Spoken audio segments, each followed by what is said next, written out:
New Japan Pro Wrestling, New Japan Cup 2021 has hit its 11th night. Damn, man, it seems like we just started this tournament. If you've been along with us with this ride on this New Japan Cup roller coaster, thank you. Comment down below. We are the Almighty SOS Wrestling Network, and goddamn it, we are reborn.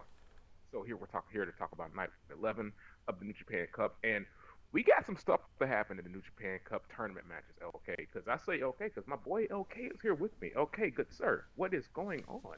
Living the dream as per. Looking forward to breaking this one down. And everyone, if you haven't already, go check out all 10 nights that have been uploaded for you guys to enjoy. You can have a binge if you want to go, I don't know what matches I should go back and watch. Maybe you have the weekend off and you're excited to watch the finals of this year's New Japan Cup. We have every single match that's a New Japan Cup match covered on this channel, so go check it out if you haven't done so. Let's get down to breaking down this one. As always, I being the unprofessional, decided to just watch the New Japan Cup matches, and Dion soldiered through and watched the whole entire damn thing. So let's get rocking and rolling. Looking forward to this one because this should be an interesting one. Absolutely, man. And not only did I soldier through this, man, I got a unexpected surprise. The return of my favorite wrestler on the show. Wasn't expecting it. Maybe should have sat out a little bit longer, but hey, I'll take it when I see it. When I get them, I'll take it. So go through these undercard matches real briefly. We had 4 undercard matches on the show. First match was Yuya Yamura. He actually, I think Gabriel Kidd defeated Yuya Yamura because Cage Match has that Yuya Yamura defeat Gabriel Kidd. I think it was actually the other way around. So shame on you, Cage Matches. Other way around. Don't you be sending any nasty things Cage Matches way, because you went to NJPW 1972 to get the results up for the show that we're about to talk about, and they didn't even have them on. At least Cage Matches put it on. You know, it's they're testing you. They're making sure you definitely watch them. So it's good. They're testing reviewers who use their site. No, that's it's like, yeah, dude. What would happen? You know, we always take the piss out of the channels that upload 2-minute clip videos, as in like literally it's just a reviewer's 2 minutes where it's legit pictures and then a star rating with the result. I wonder how many of those channels got done dirty today with that results if they use Cage Match. Oh my god. That's a great question, because if they use Cage Match, then yeah, they got the result wrong, because Gabriel Kidd actually defeated Yuya Yamura here. This was actually a solid opener between two young lions. He defeated him with a belly-to-belly suplex. Standard young lion stuff. And when we say standard young lion stuff, that just means these young lions are just really decent and are really polished pro wrestlers at this point in their career. So that's not a negative. That's actually a positive. Match number 2, we have the United Empire. One of the guys who's slowly climbing the ranks is one of my favorite guys in New Japan. Maybe the LK Chagrin right here. We got the mighty Great Okan teaming up with Jeff Cobb right here, taking on Yuji Nagata and Yota Tsuji right here. So he was actually laying into Yota Tsuji a lot during this match with the Great Okan right here. He actually put him away with the Dominator. Empire gets another W right here. It was fine, but maybe it dragged a little bit from the little opening bits kind of was draggy. It was okay. It was a decent tag team matches, and the United Empire continued to be the kings of the undercard because they don't lose undercard matches. Okay, so they continue their streak. Next match, we have a Bullet Club tag team match. We have Kenta and Bad Luck Fale, and this is kind of like a throwback to, I feel, maybe like 2014, 2015 New Japan, especially with the Bullet Club. It's because like on the road tour, the undercard, I kind of do miss like when you would get random team ups like Matt Jackson's teaming up with Yujiro Takahashi to take on whoever. I kind of miss random team ups like that. And I think this is kind of akin to that because we got Kenta teaming up with Balak Fale, which they really don't team too often. And they're taking on one half of the Impact Wrestling Tag Team Champions, Juice Robinson and Toa Hanari right here. So Toa Hanari gets put away with a grenade right here once again. And this is pretty much what I'm saying, LK. It feels almost like a year and a day or almost a lifetime ago that the dream of Toa Hanari's decent New Japan Cup run, or at least decent New Japan Cup match that he had with Jay White. It seems like that was a distant memory because he's taking these L's to Bad Luck Fale right here and made everybody quickly forget about that. He was visibly frustrated after this match because he's like, damn, I lost to Fale twice. And sir, you did. So you should be ashamed of yourself. So yeah, you stiff upper lip, young man. Go ahead, pick yourself up, try to get him again. Maybe not. Maybe not. We'll see how that goes. But next match we got the Bullet Club trio of Evil, Chase Owens, and Taiji Ishimori taking on of course, the home team, LIJ, Los Ingobernables, de Japón, Shingo Takagi, Tetsuya Naito, and Bushi right here. So as we all know, we have Bushi and Evil on Saturday. At this point, this is our only confirmed semi-final match. So you know they're going to kind of have their stuff going on, which they did. They had a nice little bit of stuff going on. So I was kind of interested to see Naito return here at this point, but I see why it's coming at the end of the tour, and it just kind of goes to what we're saying. Okay, maybe these guys being Okada and Naito, once they were eliminated, they probably should have just sat out the rest because it would have made this match much more of a bigger deal. Even though I hadn't seen Naito in like 2-3 shows, so it's like, oh, I hadn't seen Naito in 2-3 shows. But imagine if I hadn't seen Naito in like 6-8 shows. You know what I mean? It's just like, oh shit, damn, Naito's here. Okay, yeah, I kind of perk up a little bit because that's my favorite wrestler, so I want to see him. So he gets the win right here for the Lij team. He gets the win with the Destino over Chase Owens, and shout out to Jana right here. She said this on the channel before, and I always love a get Naito Destino. When that move is executed when that move is executed to its perfection, it's a great looking move, and I love when he does it. But I'm almost like, man, if you think about somebody like Okada, Okada puts people away with the money clip. You know what I mean? He if he wants to, that's kind of become his pet finish at the moment. But if he get serious, he puts people away with the Rainmaker. Hell, in undercard matches, Shingo Takagi, okay, he's pitting people with the pumping bomber. You got Sanada using the skull in, which is really not even his finisher no more. That's pretty his Sanada's finisher, in my opinion, now is the moonsault. That's just how I feel. Yep. And you have Naito, my favorite wrestler. He's literally the only dude damn near putting people away with. I guess Jay White still does. He still puts people away with the Blade Runner. But hell, even Will Ospreay in undercard matches, he's putting people away with the Os Cutter. You know what I mean? So it's just like I love when he does the Destino, but is it necessarily needed in a 6-man match like this? I don't necessarily think so. But then it's his first match back. He actually got the victory. I think it's the first time on this tour he was actually getting the victory for his team and actually got a victory at all. So maybe it was important that he beats Chase Owens with the Destino. And after this match, okay, for some unknown reason, Shingo Takagi just picks up the Texas Heavyweight Championship belt, and I'm just like, is he want the challenge for this belt right here? And I'm like, is he think he just won that belt? Like, what's going on? So it's just weird how many people have like either picked up or just tossed around the Texas Heavyweight title in the short time it's been over there. So yeah, that was a decent undercard match, a decent undercard, but it's not anything that you need to absolutely see unless you just want to see these guys that are on the undercard. So it leads us to LK, our penultimate match of the show, and my God, my brother right here. So I'm going to give you a little backdrop coming in, me watching this match right here. And this is literally me. I'm not saying this out loud. I'm thinking because I'm watching this match at work, being the great worker that I am, watching wrestling and doing work.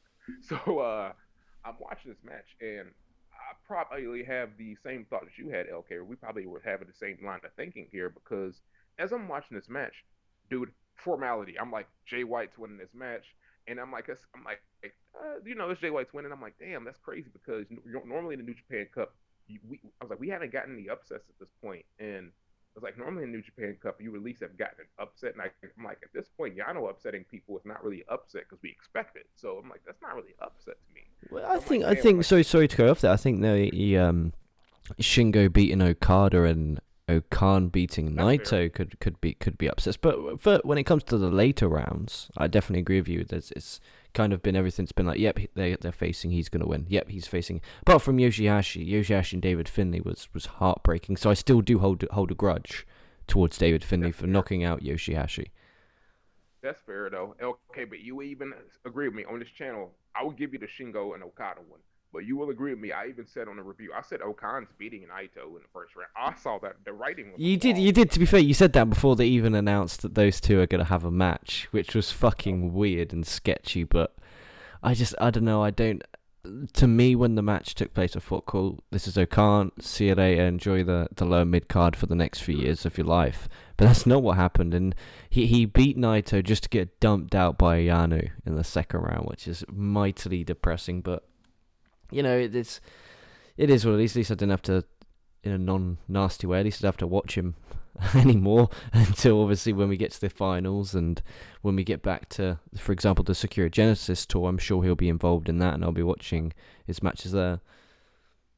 And what that match did, that match being the Yano and the Great Okan match, that pretty much, New Japan actually was smart, and it kind of ties into this match right here because I think a highlight matchup for New Japan, in my opinion, is Great O'Connor versus Evil, because for some reason Great O'Connor has a huge grudge against Evil. I don't know if he was bullying him during his young liondom, but he hates Evil, and that was pretty much going to be the matchup if he had beat Yano. So I'm like, damn, New Japan saved that match, and it ties into this match right here because you and I, okay, we even said it. We're like, damn, we're getting Jay White, or we're going to get Will Ospreay in the semifinal.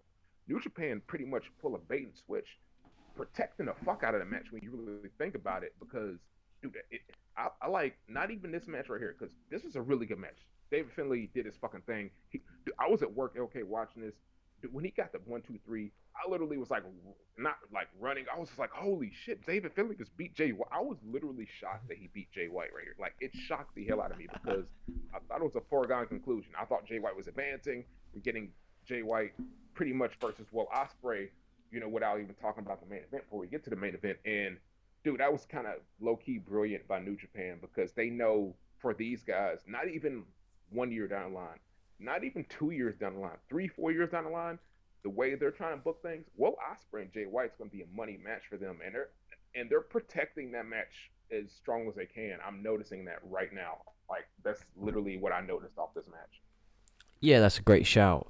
I just had the image in my head of when I picture like when Americans say that they're working, I just always picture them in a sandwich shop, like selling sandwiches, like actual sandwiches, like things inside bread. So I just pictured you with like some apron, some red apron on, here watching the match on the phone, just underneath next to the till, because we have these in the UK. They're called corner shops, and they're kind of like privately owned, and they sell just random goods like newspapers, crisps, chocolates, milk, bread, butter, the essentials, and you also get little bits and bobs in there.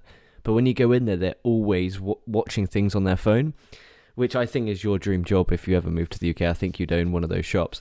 You just be watching wrestling 24/7.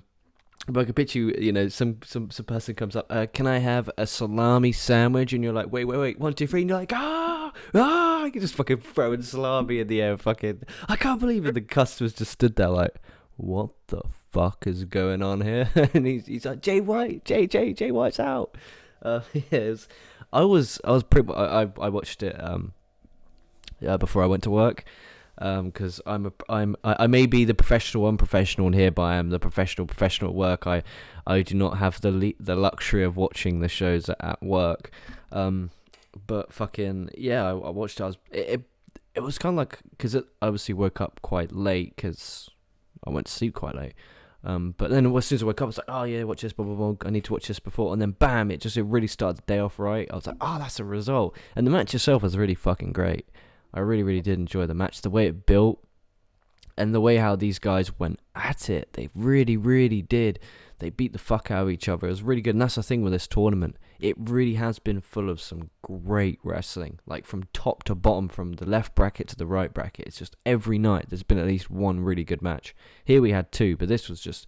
This exceeded my expectations by a long shot. And Jay White's had a great cup, as has Finley. He's had a great 2021. LK. Let's just be real. Jay White, like I said, I will put him over. I put him over on every show. I'll continue to do that, dude. Fucking David Finley right here, man. I think all shit. Let's not like take no shine away from him. He did this thing right here too, man.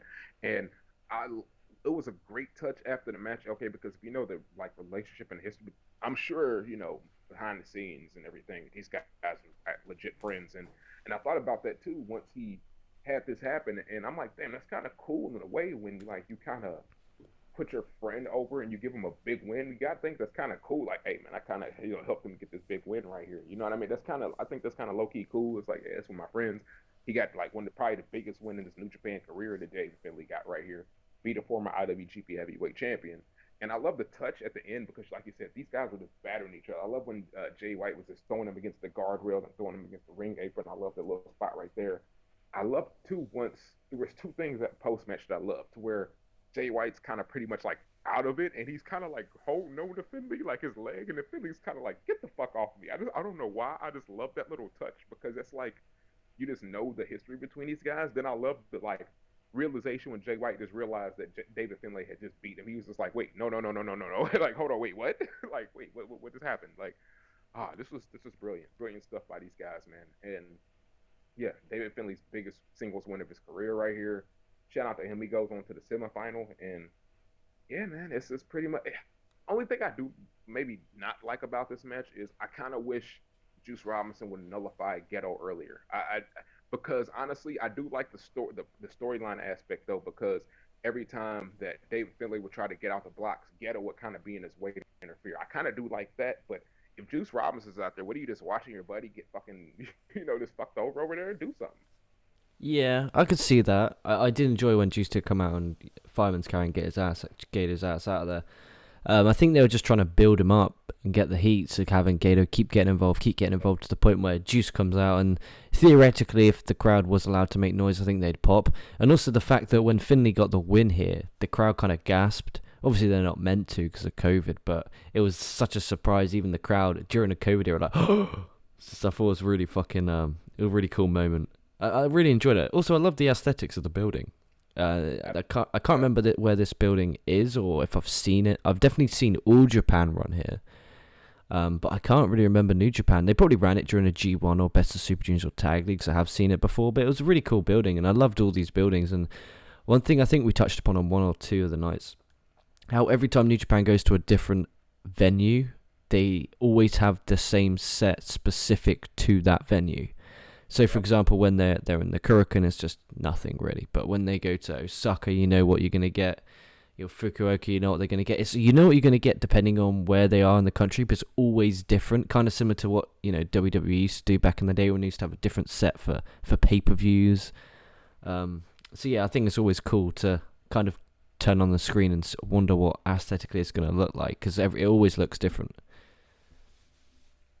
Absolutely, man. I love when, like you said, there were different pay per view sets like the WWE, WWF used to do back in the day. Hell, even WCW. One of my favorite pay per view sets is that old Halloween Havoc when they had like the kind of scary guy and the big ass pumpkin and shit. I love those sets, man.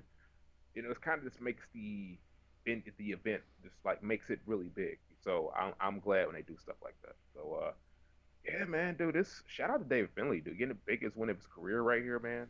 Bar shenanigans, he had to do what he had to do. But yeah, damn good match, which led to a damn good main event. Okay, so we might as well get into it. So the winner of this is going to face David Finlay, I believe, on Saturday. So we got the Cold Skull Sanada, and we have actually before we even get into that, because actually talking about Will Ospreay, because I was watching this match, of course, at work, and I'm like, I don't like Will Ospreay's new theme. I don't know how you feel about that, but I think his new theme is not that good.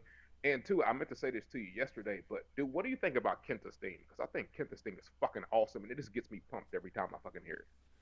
Yeah, I think I go through phases with lots of the New Japan themes because they're all very just kind of very few actually have lyrics.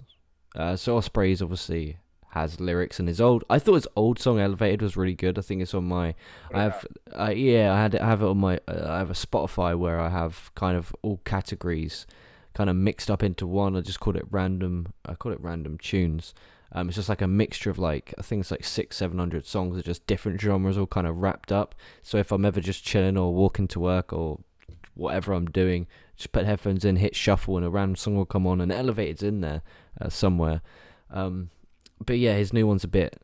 It's not terrible. It's not great. I kind of just he comes out and I'm like, yeah, it'll do. It'll do. Kenta's is all right. I tell you what, one I do love though. I love Tenzon's. Sometimes In it's good. especially like if it's a Kurikan Hall show, it's the first match of a tour where they've been off for a week or two, as in the company. And then the first music you hear is that. It's like, oh yeah, we're back, baby, we're back. I love that. I like for example, if there's a few weeks gap between New Japan Cup and Sakura Genesis tour, I don't know if there is or not. Probably isn't, but hopefully there is. But fucking, and then hearing Kojima's, not Kojima, sorry, Tenzon's theme, that really gets me going. Same as Kojima. Kojima's got an alright one as well. But yeah, lots of the newer guys don't really have great songs, great I like entrance songs. I think my current favorite theme probably New Japan. Even though I don't I like his older theme, but I don't like his new theme. El Phantasmo's older theme is fucking amazing. Newer theme is okay. I love Evil's like his newer theme. I think that goes hard because this is it's good. I like it. Yeah, it suits his character well. Obviously Okada has in my opinion, the best entrance song. But In New it, Japan. honestly, if there's a theme that like any neutral, because I mean maybe personal bias, of course, but if there's a theme that I want to play that like gets me like I'm like hey, I need to get hype, I need to get like focused. I'll turn on Naito's theme and low key like his Tranquilo remix theme is pretty good too. But no man, like New Japan has some good things, and you just brought it to my attention. I didn't realize a lot of them didn't have lyrics till you said something. That's kind of I didn't even realize it. That's crazy. It's good though, because it means it's an actual kind of natural noise to it rather than just a guy singing. And obviously And Suzuki's is great. Obviously he's got vocals. honestly, who I think is who has an underrated theme. He's in this main event right here. I think Sanada's theme is a little underrated because like it is kind of depends on my mood. But like sometimes I'm like okay, but then sometimes I'm just like really like digging it. I'm like okay, I dig the whole Cold Skull aesthetic and how he's walking and everything right here. But yeah, man, we get Cold Skull Sanada, of course, representing Los Ingobernables de Japón. We got Will Ospreay representing the United Empire right here. And they actually had a tough load to carry because the match that they had went on before it was pretty damn good right here. So, of course, these guys, they went a different route. They went the athletic route. And I'm not surprised, and I'm glad that they did. And you had Sanada, of course, on the commentary, talking about Sanada said he's going to break his nose again. So I thought that was a really, really nice touch right here. And one thing I've been liking about Will Ospreay here with his I guess maybe it's his hill run right here. He hits him with a diving elbow off the top rope, Enzo diving elbow off the top rope. I thought that's really nice. These guys did tons of moves, man. I mean, maybe I'm not a color commentator, but if I watch the match, I could probably do it. But they did a tons of like athletic shit right here. We get a strong ass cutter kick out from Sonata right here, man. And he kept countering stuff into the skull end. He missed the moonsault a couple times right here, the short hitting blade. Then he got the Stormbreaker. I love how he can pretty much, even though it's a setup move, it's a Stormbreaker, but he's pretty much popping it out of nowhere. Okay, I kind of dig that. It's like, all right, boom, boom, boom, Stormbreaker, bam, match over. So he's on to the finals here as well, Ospreay. So not the finals, the quarterfinals or the semifinals, excuse me, against David Finley. And of course, he has to be the favorite going into that match right here. But this was a damn good match in its own right. I thought this was really good. And honestly, now I was thinking about it because it's weird. I don't really see a whole lot of Ospreay praise now on social medias, and I think he's actually doing some of his better work now because he's toned down a lot of the you know unnecessary. I hate High to say it. spots. Yeah, you know what I mean? Yeah, hot spots. He's using them when he has to use them because he's going to have to use them because even though he's in the heavyweight division now, a lot of these guys are either going to out tech him or they're going to out strength him. So he has to use his quickness. So I can appreciate he's using it at certain spots and he's using it more devastatingly, more effectively. So no, hey, I know Will Ospreay is maybe getting a lot of hate right now, but he's, I hate to say, is Will Ospreay turning the page on Dion over here? Who knows, man? But damn good match by both of these guys. You already know Sanada's one of my dudes, man. And what's crazy too, okay, see if I'm weird about this. See if I'm tripping. Even though David Finlay does a Stone Cold Stunner, I think Sanada should. I don't know why I just felt like that move is like such a Sanada move. No, please, please, Sanada, please do not ever do that. I never want to see it. Oh God, I'd cringe. I'd cringe. He's the Are we gonna coach. have Kevin Kelly scream "Stone Cold, Stone Cold, Stone Cold"? Like, oh please. Okay, he's gonna scream Cold Skull. Yeah, I fucking will. I'll be like, oh God, the only way that can turn me off Sanada anymore is that. And fair play to the guy, did go out and he's had a good tournament. To be fair, he had a good match with Nagata. He had a great match with Ishii in the first round. He had a great match here with Ospreay. Depending on your opinion on it, I enjoyed it. I love Ospreay at the start, just talking complete trash to him. Saying that shit like, oh, you know how much it costs to fix my nose. Now I've got to come here and wrestle you. I thought it was really, really, really fun. The match itself was really good. The length didn't bother me as much today. I thought they paced this really well. Do you know the exact time it went? Because to me, it didn't feel as long as normal. Let me see. Well, cage match might have this correct. Let me check the cage match because they had Yuri Yamura beating Gabriel Kidd. I ain't gonna bury him too hard. Not too hard. I'm just saying that's what they said. Uh, let me see. 18 minutes and 55 seconds. Beautiful. Wow. That's the perfect length because we talked about this throughout the whole tour. They always have this stigma around New Japan main events of any tour that the main event has to go at least 20 to 25 minutes. And it's only 2 minutes, but 2 minutes in the ring is a long time. So them having that not on there is just a quicker watch. So I'm glad that they got this time. And that might be because as well, Jay White and Finley went quite long, which is good. Shit, they didn't even go 20 minutes either. They went under. They were like 19 and a half minutes. But that's beautiful. I'd rather 2 matches go 18 to 20 minutes than 2 matches where one goes 10, 12 and one goes, 25 to 30. Because that's the problem with like a few of these matches on this tournament that we've covered every night of. I wouldn't have said that the main events have been great. They've been good, but they haven't all been great because some of them have been like they felt like quite long. Whereas this was in and they were out, and it was really really fun. It was the perfect time, suited the pace that they wrestle. I for one am looking forward to Ospreay versus David Finley. Either way, we're gonna get a first time finalist in the New Japan Cup. I'm still thinking like at the start of the tournament, my pick was Ospreay. I picked Ospreay and Kenta. One of those two would win, so I'm rooting for my boy Ospreay.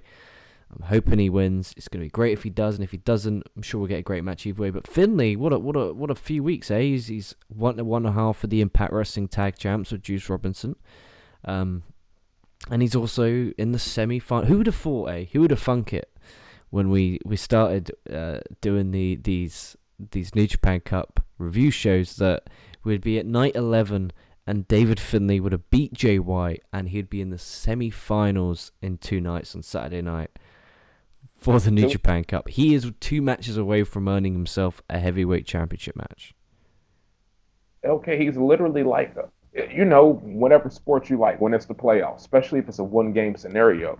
Fucking, we are like pretty much the guys that be on whatever sport. We got ESPN here. I'm not sure what y'all have. Is BT Sport. Like to say this, like there's like a BT Sport. They have like a panel. Like they're like, oh, who's gonna win this match? And like all 4 of us like, oh, Yoshihashi's definitely beating beating David Finlay. And like somebody will make a YouTube video about us being like David Finlay versus the procrastinators because versus the naysayers because we picked against him every match that he's had. Literally, we picked against him against Yoshihashi.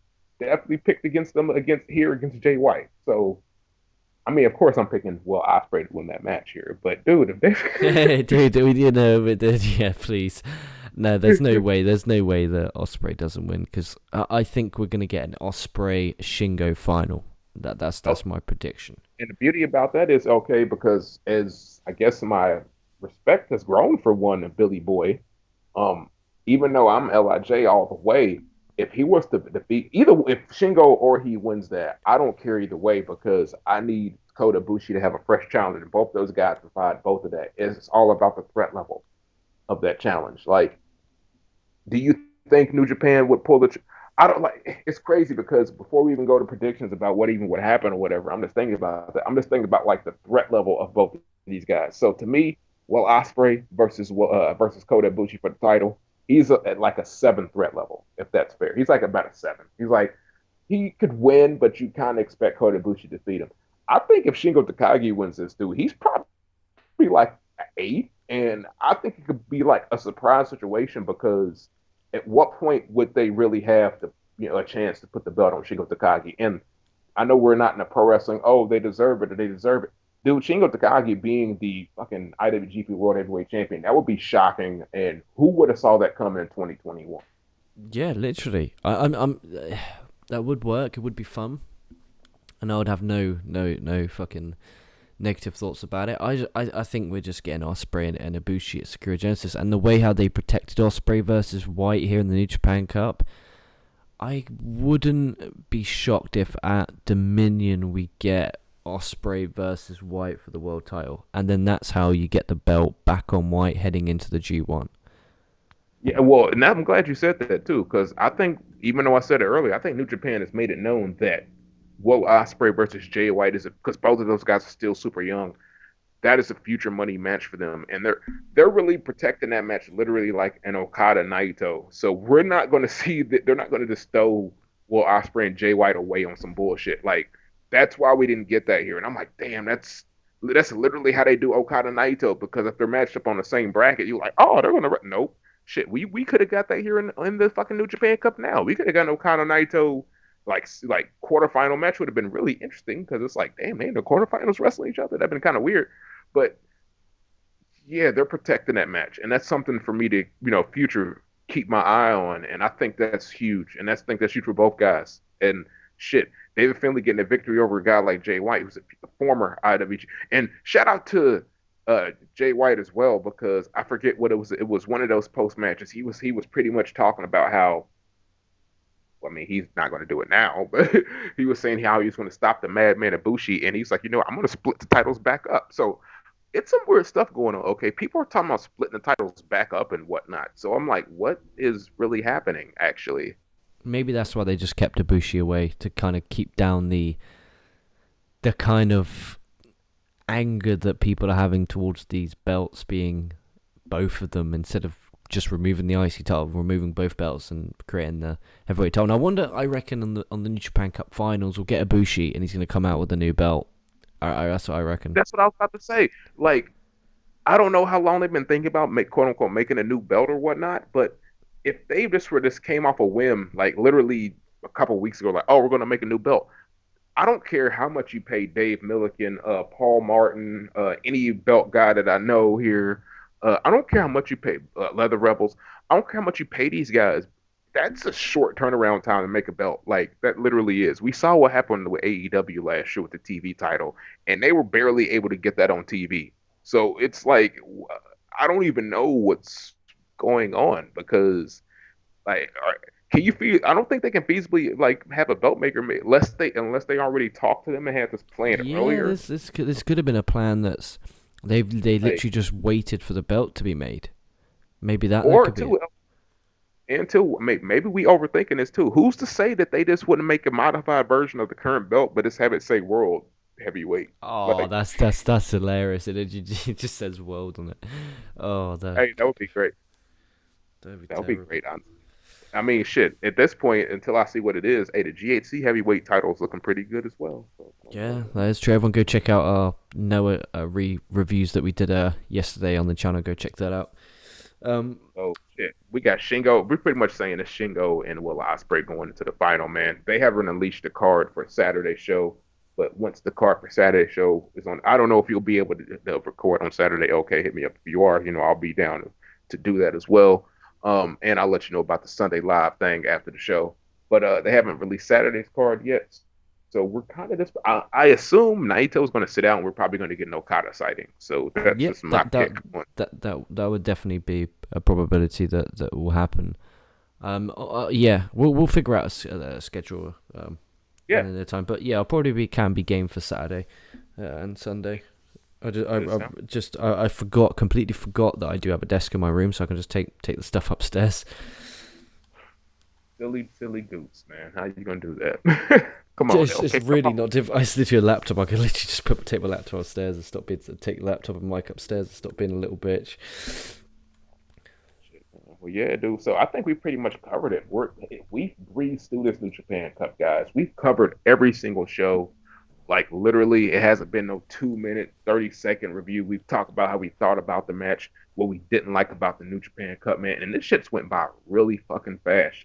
Shout out to the wrestlers in the New Japan Cup. They've all worked their ass off. They've done a really good job, man. And honestly, the New Japan Cup 2021 so far has been a success, in my opinion, okay? Yeah, absolutely. It's been full of great matches. No matches sucked. They've done a good job of building David Finley. They did a good job of building Shingo, Ospreay. Everyone who's in the semi-final has kind of earned it. So that's great, and I'm looking forward to it. Looking forward to covering. And yeah, looking forward to also getting back to actual feuds and title matches once this is over with Sakura Genesis. Absolutely. So, yeah, man, I mean, I think we pretty much talked about it all as far as New Japan Cup. We'll be here Saturday, we'll be here Sunday, we'll be here the weekend, talk about the finals and whatnot. And like LK said, we'll get down to the Sakura Genesis nitty gritty right after that takes place. So when Shingo beats Will Ospreay, which I mean, hey, Will Ospreay wins, I'm not even mad. If either one of them win, I'm not mad. Let's be real. I just don't want it to be an evil David Finlay final because I'm like, oh no. It's like, yeah, okay. No. Oh, that'll be so down. I'll be so down. Oh no. Well, honestly, too, I mean, Evil is an interesting challenge for Kota Ibushi though. Like he's a legit threat. So that's wow. I mean, we can't like discount Evil, and they could damn dude. They could say he won a New Japan Cup too. Oh my God. Okay, Evil's gonna win this thing. They're gonna say he won the cup 2 years. He'd be like, I won the cup 2 years in a row, and that's why they had Jay White go out so early, bruh. He's probably gonna win now. I just Oh no, no, no! The it, only it, one of the four. The only one of the four I don't want to see. Oh fuck I'm me! still sticking by Shingo. I'm still sticking by Shingo. But if on Sunday, if we're talking here, and Evil's theme is playing, I'm gonna be like, wow, dude, I had an epiphany Thursday night because I did not even think about that the whole fucking tournament. It's like, No, what the and fuck? that's probably what they're thinking. People are thinking, "Oh no, Ivey, what have you done? I'm now not gonna be able to sleep. I'll be having picturing fucking evils, no, no, no, no, no, with the fucking lights at him with the cup, and fuck me, Ospreay or Honestly, Shingo." if I would want any four of these gentlemen to beat Kota Ibushi for the title. Honestly, even No, David Finley. no, no. I'd rather Bushi beat Evil. 1,000%, a thousand The reason percent. I okay, the reason I don't, I just want the golden lover marks and all that stuff to be mad. I just want social media to go in the uproar. You know, I'm all about chaos. So You it's just are like, all about that chaos on the Twitter machine. You live for it. yeah, man. So yeah, dude. So I think we pretty much covered it all. Okay. So you got anything to say about the show before we wrap this thing up? No, no, we covered it. Gone over 35 minutes, so it's good No. length. Hey, Um, hell yeah. That's pretty much both of the time for the main events right here, which is odd for a New Japan main event going under 30 minutes. But yeah, guys, New Japan Cup is winding down. We got the finals this weekend. This is your first time checking us out. Thank you. Like, share, subscribe, comment down below. Tell a friend to tell a friend because we're on the way with this New Japan Cup action. Like OK said, we got the Pro Wrestling Noah show we just did yesterday. Dude, we got the Champions Carnival right around the way when April is coming up. So, dude, this is going to be your pro wrestling hub right here. So, just sit back, relax, and if it's anything about Japanese pro wrestling, we got y'all covered, man. So, shit, let's go.